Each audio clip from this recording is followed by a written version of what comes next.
క్రీస్తునందున్న ప్రియులకు ప్రేమతో వందనాలు తెలియజేస్తున్నాను. నవంబర్ నెల 1వ తేదీ 2025. ఈరోజు దేవుడు మనకు చేస్తున్న వాగ్దానం ఏమిటనగా యెషయా గ్రంథము 41వ అధ్యాయము 13వ వచనం. నీ దేవుడనైన యెహోవానగు నేను, భయపడకుము, నేను నీకు సహాయము చేసేదనని చెప్పుచు నీ కుడి చేతిని పట్టుకొనుచున్నాను. ఆమెన్.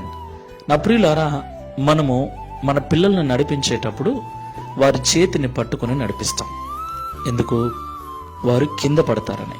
ఒకవేళ వారు తడబడినా వారి చెయ్యి మన చేతిలో ఉంటుంది కాబట్టి కింద పడకుండా వారిని లేపగలం. దేవునికి మహిమ కలుగును గాక. చెయ్యి పట్టుకోవటం అన్నది చాలా ఊతమిస్తుంది, ధైర్యమిస్తుంది, బలాన్నిస్తుంది, సరిగ్గా నిలబెడుతుంది. అలాగే దేవుడు మన చెయ్యి పట్టుకుంటే, అవును ప్రియులారా, ఈ లోకంలో ప్రతిరోజు ఎన్నో సవాళ్ళు, ఎన్నో సమస్యలు, ఎన్నో రకాల ఇబ్బందులు, ఒంటరి పోరు చాలా ఇబ్బందిగా ఉంటుంది. అదే ఒకరు మన చెయ్యి పట్టుకొని మనల్ని నడిపించేవారుంటే, బలపరిచేవారుంటే దేవునికి మహిమ కలుగును గాక. ప్రభు అంటున్నాడు, నీ దేవుడనైన నేను నీ చేయి పట్టుకొని నీకు సహాయం చేస్తానంటున్నాడు. దేవునికి మహిమ కలుగును గాక. ప్రియులారా, నిజంగా మనము దేవుని కార్యములను కొన్నిసార్లు గ్రహించలేక మూర్ఖంగా మాట్లాడుతుంటాం. దేవుడు మన చెయ్యి ఎప్పుడూ విడిచిపెట్టాడు. ప్రియులారా, మనమే పొరపాటుగా దేవుణ్ణి నిందిస్తూ ఉంటాం. ఈ మాటలు వింటున్న ప్రియ సహోదరి సహోదరుడా, మనం ఆయన చెయ్యి వదిలిపెడతామేమో కానీ ఆయన మన చెయ్యి ఎన్నడూ వదిలిపెట్టడు.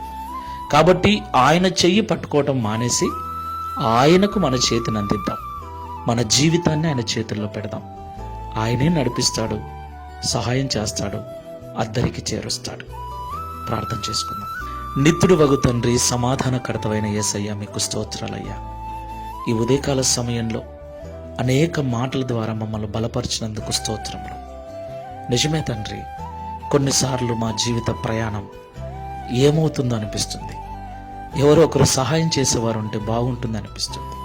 అయితే మనుషుల సహాయము వ్యర్థమైనదని నీ వాక్యం సెలవిస్తుంది. అదే మీరు మా చేయి పట్టుకుని నడిపిస్తే, మీరు మాకు సహాయకుడుగా ఉంటే ఇక మా జీవితం ధన్యమే తండ్రి. అలాగున మీరు మా చెయ్యి పట్టుకొని మమ్మల్ని నడిపిస్తారని, మాకు సహాయం చేస్తారని ఈ ఉదయకాల సమయం ఈ ప్రార్థనలో ఏకీభిస్తున్న ప్రతి బిడ్డ హస్తాన్ని మీరు పట్టుకుని నడిపించమని, తగిన సహాయమును తగిన సమయంలో వారికి చేసి వారిని అద్దరికి చేర్చి వారి సంతోషమును సంపూర్ణము చేయమని, తద్వారా ఈ దిన వాగ్దానమును మా అందరి జీవితంలో నెరవేర్చి గడిచిన మాసమంతా కాపాడిన మీ కృపను ఈ నవంబర్ మాసమంతా కూడా మాకు తోడుగా ఉంచి నడిపించి మా జీవితముల ద్వారా మీరు మహిమను పొందమని యేసు నామములో ప్రార్థిస్తున్నాము తండ్రి. Amen. Praise the lord. God bless you.